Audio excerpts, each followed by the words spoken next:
Shalom, shalom, shalom, les affranchis de par le monde. Bonjour à ceux qui se réveillent de l'autre côté et bon après-midi à nous qui avons commencé ici en Afrique centrale.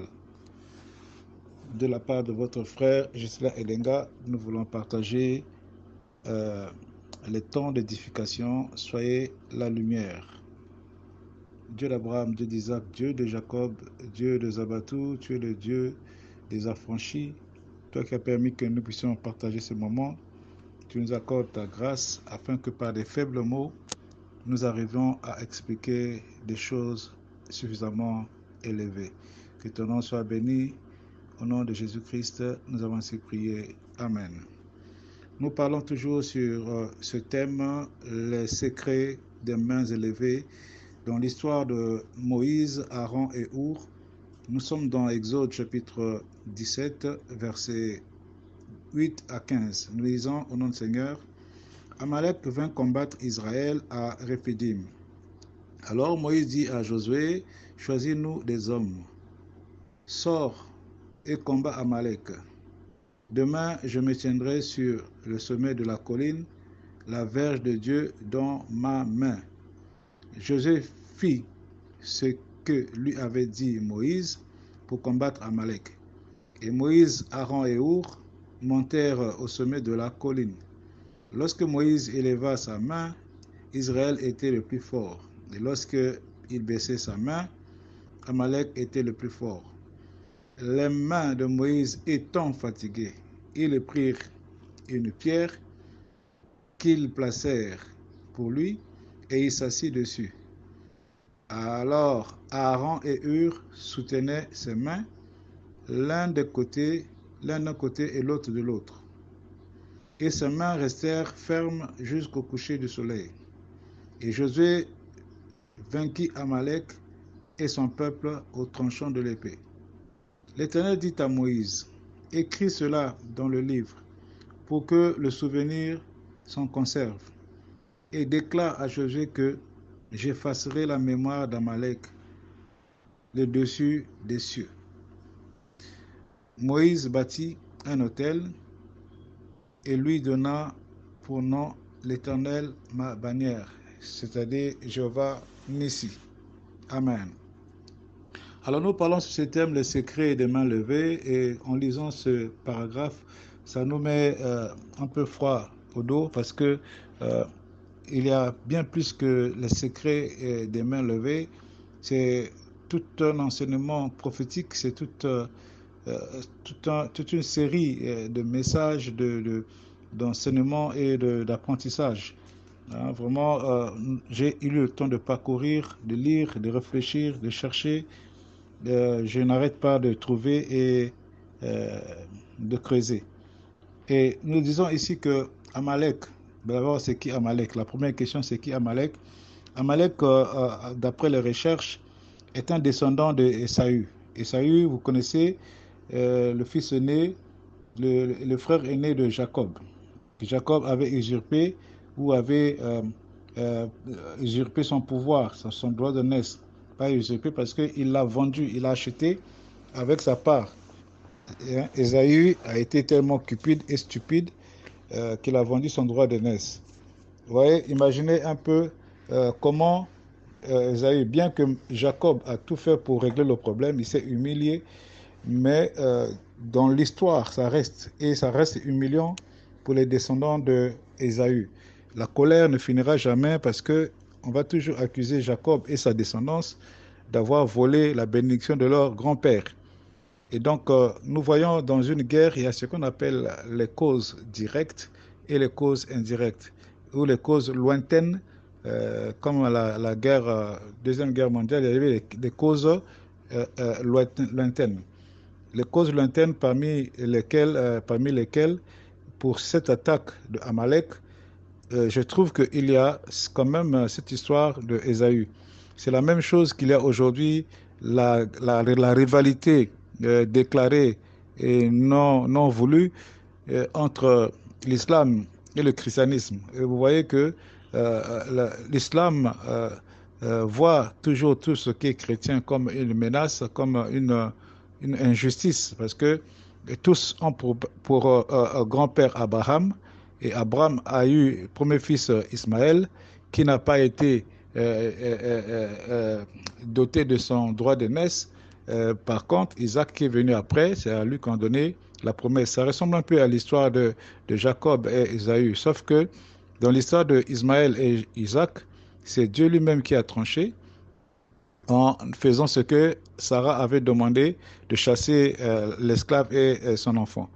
Et donc, de Ismaël sont nés jusqu'à à Mohamed, Mohamed qui est devenu le prophète vénéré de l'islam, incontournable de l'islam. Et donc, pour eux, bien que l'histoire, c'est Isaac qui a fait, ils ont pris pour la Tabaski, ils ont remplacé Ismaël. Tout ça pour dire que c'est nous qui devions avoir droit à ces histoires-là et non pas Isaac et sa descendance. Isaac a eu 12 enfants, desquels sont sortis les 12 tribus d'Israël. Et nous voyons que de ces 12 tribus d'Israël, il y a eu entre autres la tribu de Lévi, hein, et la tribu de Lévi et la tribu de Juda. Et de la tribu de Lévi, nous savons que c'est de cette tribu que sont nés Moïse et Aaron, parce que les parents de Moïse étaient Lévi, hein, tous les deux, père, mère, étaient Lévi. Donc Aaron était donc l'aîné de Moïse de quasiment 3 ans. Et donc, vous voyez qu'il y a une similitude dans l'histoire de la tribu de Lévi et la tribu de Juda. On va comprendre cela pour comprendre que le secret des mains levées, ce n'est pas d'abord les mains levées, mais c'est d'abord le soubassement, le fondement des mains levées. Qu'est-ce qui se trouve sous la montagne sur laquelle se trouvait Moïse? C'est cette histoire, c'est cette généalogie, c'est cette historique qu'il faut comprendre, qui soutient les mains levées et la réponse aux mains levées. Et donc, Aaron avait un bâton, de même que Moïse avait un bâton, parce qu'à l'époque, ils étaient des bergers. Le bâton servait de houlette, donc pour discipliner, parler aux brebis, c'est pour conduire aussi les brebis, c'est pour défendre aussi les brebis contre les agresseurs, l'agression extérieure. Mais Moïse avait son nom qui veut dire tirer des eaux. Hmm. Aaron avait un bâton et le nom Aaron veut dire simplement celui qui vient de loin ou celui qui vient après. Simplement, celui qui vient après ou celui qui vient de loin. On ne sait pas qui va venir après ou après. Bon, il vient de loin. Alors, le bâton de Moïse symbolisait la puissance, l'autorité et le pouvoir, tandis que le bâton de Aaron symbolisait un peu la grâce. C'est pour cela le bâton de Moïse a été utilisé pour faire des miracles, opérer des miracles, changer l'eau en sang, se transformer en serpent, avaler les serpents, séparer la mer Rouge, etc. Taper sur le rocher pour que l'eau sorte. Bref, tout ça, ça a été servi, mais après, qu'on appelle ça, l'avenir de ce bâton est incertain, on ne sait même pas où se trouve exactement. La Turquie réclame à posséder le bâton de Moïse. Elle n'a qu'à faire ce qu'elle en veut. Mais Aaron, lui, avait le bâton de grâce. Et c'est le bâton qui a fait pousser les herbes, donc qui a bourgeonné et qui a été placé dans qu'on appelle ça, dans l'arche de l'alliance qui se trouvait dans le tabernacle. Vous voyez que euh, euh, euh, Aaron n'a pas fait de miracle avec son bâton. Pourtant, son bâton a fleuri, a sorti des fleurs et a bourgeonné. Et c'était l'image un peu que la famille a été sélectionnée pour servir de sacrificateur dans la présence de Dieu au tabernacle. Et ça, c'est la tribu de Lévi. Et la tribu de Lévi a donné lieu à ce qu'on appelle les sacrificateurs qui ont travaillé pour amener le peuple de Dieu du péché au pardon, de la condamnation à la libération. Donc c'était le travail des sacrificateurs ici de Lévi et bien entendu de Aaron. Et c'est ce que Moïse. Donc Moïse avait le bâton de Dieu, ce qu'on appelle le bâton de Dieu, c'est aussi le bâton de Moïse, puisque c'est Dieu qui utilisait ce bâton-là pour opérer ces miracles. Et de l'autre côté, il y a la tribu de Juda, de laquelle est né Hur, hein, Hur qui était avec Moïse sur la montagne. est né de la tribu de Juda et de la tribu de Juda, toujours de Hur. Parmi les descendants de Hur, il y avait Betsalel. Betsalel, nous savons, à qui que Dieu a appelé, il a rempli du Saint-Esprit, il a rempli de son esprit pendant l'Ancien Testament pour qu'il puisse construire le tabernacle. Et on nous dit que Betsalel est descendant de Hur. Et nous avons vu donc dans Exode 31, 2, on disait là où Dieu a choisi Betsalel, il précise bien qu'il est descendant de Hur. Et qu'est-ce qui va se passer? Donc à la montagne, Moïse se retrouvait qu'on appelle ça, au milieu de deux tribus, les Lévis et les Judas. Et de la tribu de Judas est né Jésus.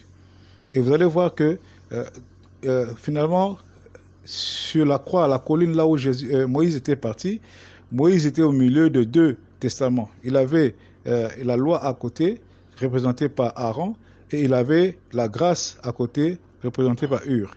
Et vous allez remarquer que Moïse et Aaron avaient le bâton, parce que c'est ça, le sacerdoce aaronique, lévitique, si vous voulez, toujours avoir un bâton pour diriger, un bâton pour symboliser.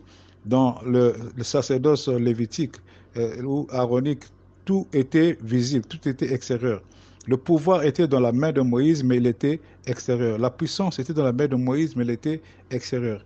Tandis que de la descendance de Judas, nous avons Hur Bessalel qui a construit le tabernacle. Dans le tabernacle, on a mis le bâton de Hur. Vous voyez qu'il y a la symbiose. Hein? Et de la tribu de Judas est né Jésus.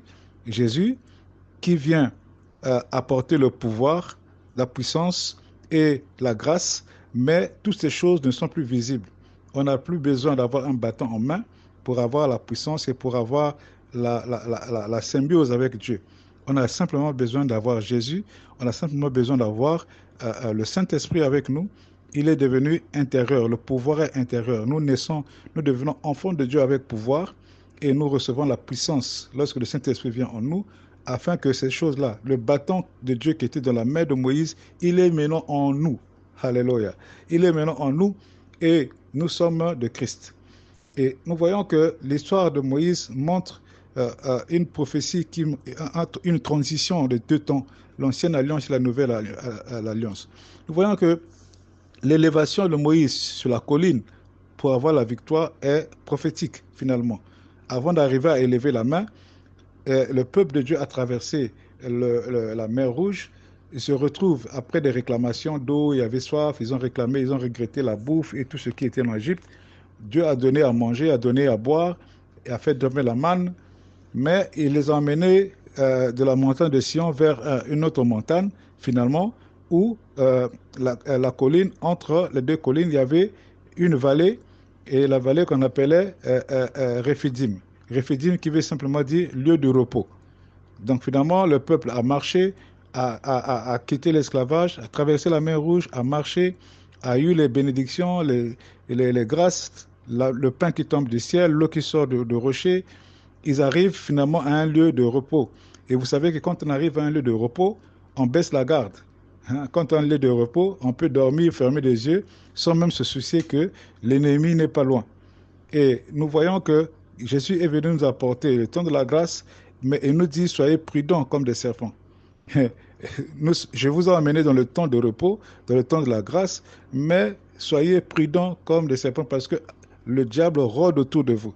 Effectivement, Amalek, qui représente l'attaque diabolique, n'était pas loin.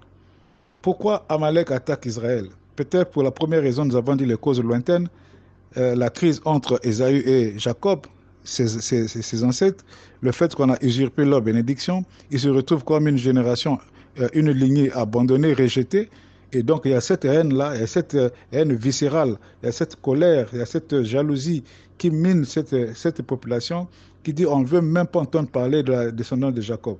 Et ayant appris qu'ils ont traversé peut-être qu'ils étaient contents qu'ils restent en esclavage en Égypte. Maintenant, ayant appris qu'ils ont quitté l'esclavage, ils ont traversé miraculeusement la mer Rouge et ils s'approchent vers Canaan parce qu'eux, ils étaient à Canaan. Ils disent que les gars là, ils sont en train de venir pour prendre aussi notre possession.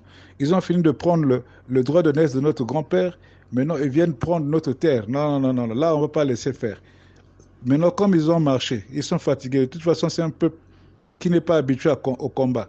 Ils étaient en esclavage, ils étaient réduits à des hautes souffrances. Ils ont marché, ils sont fatigués. Ensuite, ils arrivent là où ils n'ont pas assez d'eau. Donc, c'est un peuple épuisé.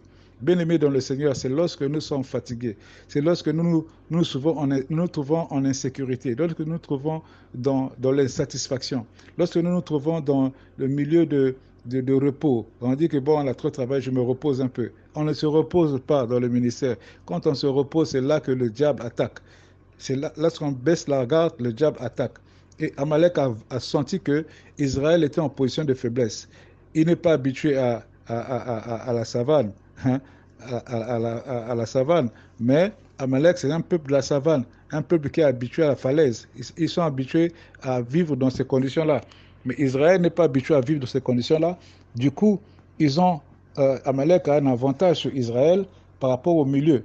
Et Moïse a compris ça et dit que, comme a dit un évangéliste, un homme de Dieu, Tony Evans, il dit, nous ne combattons pas dans la position de la victoire, mais nous combattons depuis la position de la victoire. Et Moïse a compris cela. Il a dit, écoute, moi, je ne peux pas combattre à partir de la savane ici, là. Je dois aller en hauteur. C'est à partir de la position, c'est depuis une position de la victoire. Et cette position de la victoire était prophétique à la position de la victoire que Jésus avait prise à Golgotha. Jésus aussi s'est élevé à Golgotha, exposé entre deux hommes. Moïse était entre deux hommes, Aaron et Hur. Jésus était exposé entre deux hommes, deux brigands. Mais l'autre brigand symbolisait un peu la condamnation de la loi, l'autre brigand symbolisait la vie par la grâce. Et donc, c'était un peu comme Aaron et Hur qui étaient là. Et donc, la loi et la grâce qui étaient autour de Moïse, mais qui entourait aussi Jésus. On fait cette similitude pour dire quoi? Parce que lorsque nous avons des combats dans la savane, c'est-à-dire que sur la terre, le leader doit savoir se positionner. Le leader ne peut pas combattre dans la même position que l'adversaire. Tu dois chercher à prendre de la hauteur. Quelles que soient les situations, le leader, c'est celui qui sait prendre de la hauteur, qui sait aller sur la colline pour chercher à voir les choses, non pas selon la position de la savane, parce que dans la savane, on voit les choses, on voit les têtes des gens, on ne voit pas bien la situation. Il faut aller sur la colline pour voir la tête des gens. Tu peux voir ton équipe et tu peux aussi voir l'adversaire.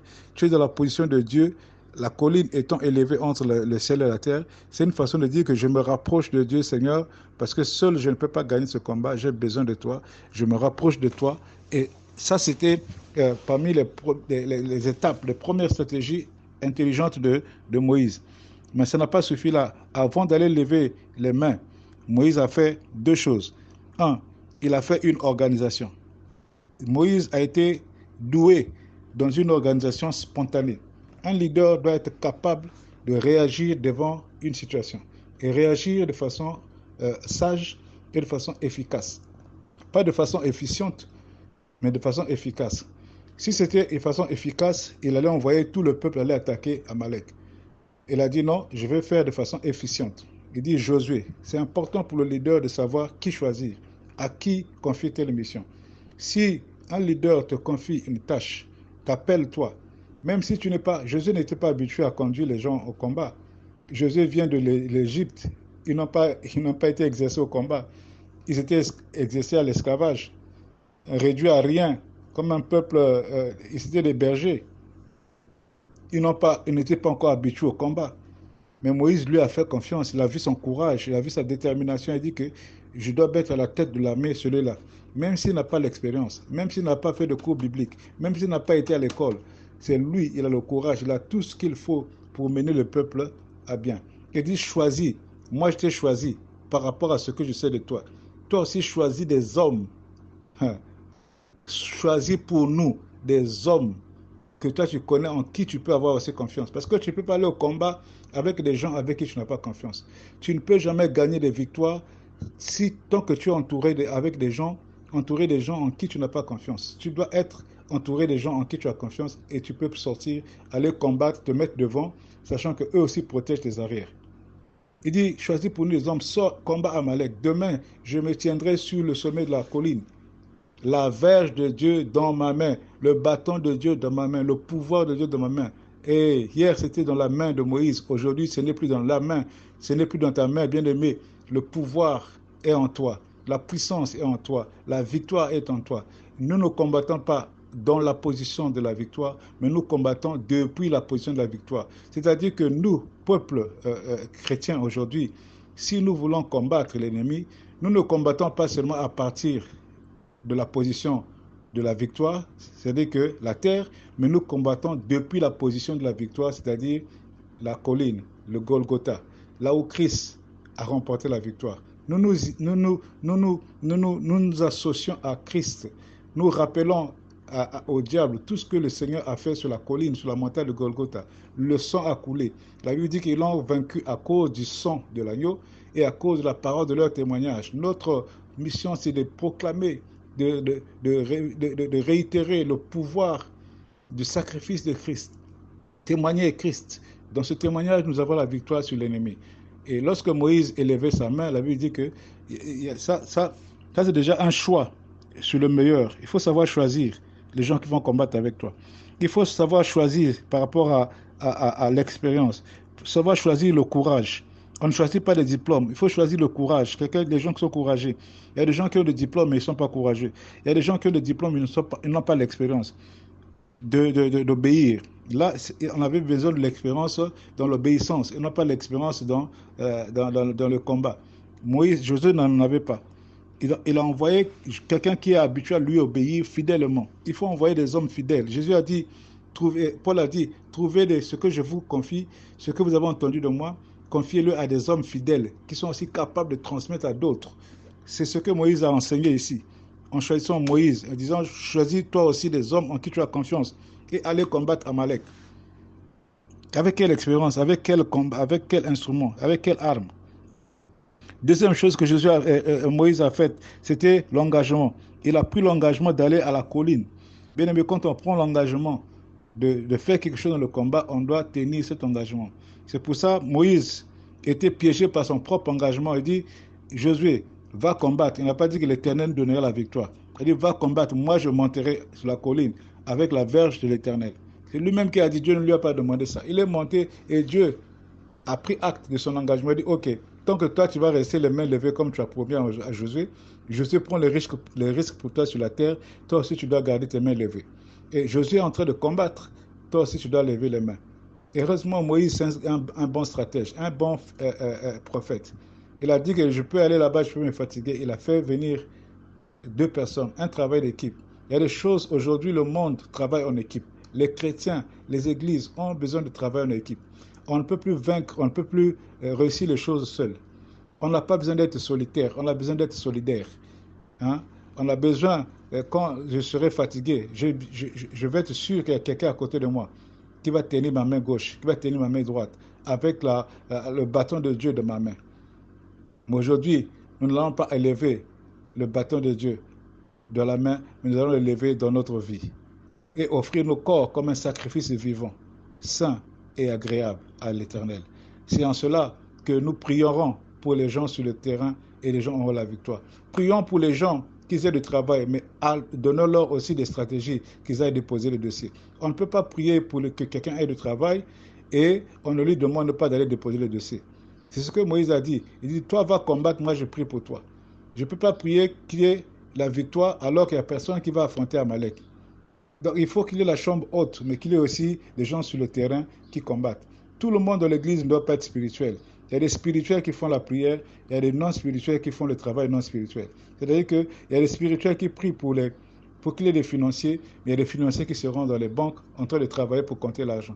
Il y a des spirituels qui vont prier pour qu'il y ait des milliardaires, il y a des milliardaires qui seront sur le terrain en train de compter l'argent, d'investir en bourse et d'emmener 10 000 offrandes à l'église. Et donc, les deux équipes doivent travailler en symbiose. Hein? Et chaque fois que les mains de Moïse descendaient, Israël perdait. Donc, Aaron et Hur, donc l'ancienne et la nouvelle alliance sont venus. Donc, Moïse était comme le médiateur, comme Christ est le médiateur entre les hommes et Dieu. Comme Christ est le point central entre le passé et le présent, comme Christ est toujours là, élevé à la montagne de Golgotha, avec les mains écartées, Moïse a été élevé sur la montagne avec les mains levées, qui rappelait, qui prophétisait sur la victoire de Christ sur le monde. Tant que nous allons élever, la Bible dit que si je suis élevé dans vos vies, j'attirerai les hommes vers moi. Tant qu'il sera élevé dans notre vie, eh bien, nous serons attirés vers la victoire, vers, vers le succès. Et tant que nous allons faiblir dans la prière, faiblir dans notre foi, faiblir dans notre engagement, de rester sur la colline, de rester attaché à se soumettre à Dieu, parce que élever les mains avec la houlette dans la main, c'était symbole aussi d'abandon, s'abandonner à Dieu. Se reconnaître que Seigneur, je ne suis rien, toi seul. C'est comme quelqu'un à qui on a pointé, on dit, oh les mains, tu lèves les mains pour dire que je n'ai rien, je suis inoffensif. Seigneur, je ne suis rien sans toi. C'est pourquoi toi seul donnes la victoire. Si le peuple gagne, ce n'est pas moi, mais c'est toi. Tant qu'il y aura des mariages, ce n'est pas moi, c'est toi. Tant qu'il y aura des guérisons, des miracles dans l'église, aucun pasteur ne doit dire, c'est moi je ne joue pas. Je n'ai jamais raté un malade. On entend des choses comme ça. Ça, c'est une façon de baisser les mains. Les pasteurs commencent à s'auto-proclamer les guérisseurs. Il y a un là qui a dit, qui guérit les malades? Il dit, ce n'est pas Dieu, c'est l'homme. Oui, c'est l'homme. L'homme pose la main, mais c'est Dieu qui donne la victoire. Dieu, l'homme a la volonté de faire, mais c'est Dieu qui donne la victoire, la solution finale. Voilà le secret des mains élevées. Des mains levées, ce n'est pas seulement lever les mains. Le secret des mains levées, c'est savoir combattre, non pas dans la position de la victoire, mais combattre depuis la position de la victoire, c'est-à-dire dans le Seigneur, s'accrocher, se recommander et se confier à celui qui a été élevé entre le ciel et la terre, entre deux hommes, qui a été élevé injustement pour nous. On doit toujours se confier à lui. Parce qu'en témoignant de son sang et de son sacrifice, que nous aurons la victoire sur Amalek. Amalek aujourd'hui, c'est la haine, la jalousie intérieure. Parce que Jacob et Ésaü, c'était les enfants de la même maison, séparés. Et c'est pourquoi Dieu a dit, je vais effacer la mémoire d'Amalek. Promets-moi ça parce que moi j'amène le peuple au repos. Lui, il vient perturber le sommeil de mes enfants. Finalement, sa haine ne va pas finir. Il faut exterminer Amalek. Il a dit, je déclare, dit à Josué, j'effacerai la mémoire d'Amalek de dessus les cieux. Et quand Dieu dit écrit cela, ça veut dire que ça devient une loi. Ça devient quelque chose qui doit se réaliser. Et ça s'est réalisé parce que c'est Saoul qui a finalement exterminé les Amalécites. Dieu, quand il promet, il le fait. Amen. Que Dieu, je prie Dieu que Dieu donne des stratégies à quelqu'un comme Moïse, de savoir choisir, de savoir organiser, de respecter les engagements, de toujours se lever devant l'adversité. Ne regarde pas le problème dans la situation du problème. Regarde le problème au-dessus de la situation du problème. Élève-toi à la colline, élève tes mains vers Dieu. Et ne travaille pas seul, travaille toujours avec les gens en qui tu as confiance. Aujourd'hui, on ne peut plus vaincre seul. Même Jésus n'est pas allé à la croix seul, il est parti avec 2 brigands. Ne fais pas des choses seul. Tu as besoin de l'aide. Tu as besoin d'être assisté, mais pas des gens sûrs. Que Dieu bénisse sa parole au nom de Jésus. Amen.